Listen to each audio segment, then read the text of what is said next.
Mga kapuso, think before you click. May mga relasyon at pagkakaibigan daw kasi na nasisira dahil sa pagsasagutan sa mga social networking site. Narito ang aking report.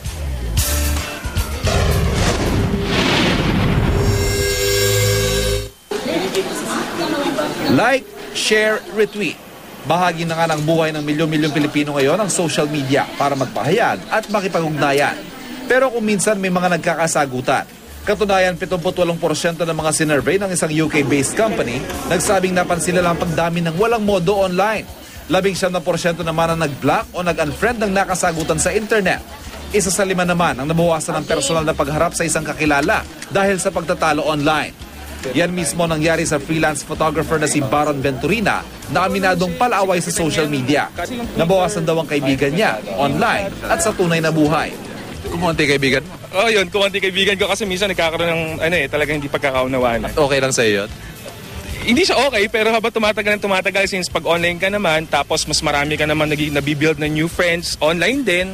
So parang hindi na, masama man siya isipin pero parang hindi siya nagiging kawalan. Parang ganun. Ang women's rights advocate naman na si Beth Angsioco, hindi raw kilalang karamihan sa mga nang-away at nanira sa kanya dahil sa pagsusulong niya ng reproductive health law. Kaya napilitan pang i-block na lang ang mga ito. Online and offline, tinawag kaming satanas, tinawag kaming abortionista. Dahil makina yung kaharap mo, computer yung kaharap mo, hindi mo nakikita yung tao mismo. So parang hindi tayo conscious na yung kausap natin, tao yun. Mahalaga man sa modernong komunikasyon ng social media, responsibilidad pa rin ng sino mang gumagamit nito sa bawat tweet, post, comment, like or share. Maging maingat at laging may respeto sa kapwa. Pwede kang magkaroon ng sarili mong persona.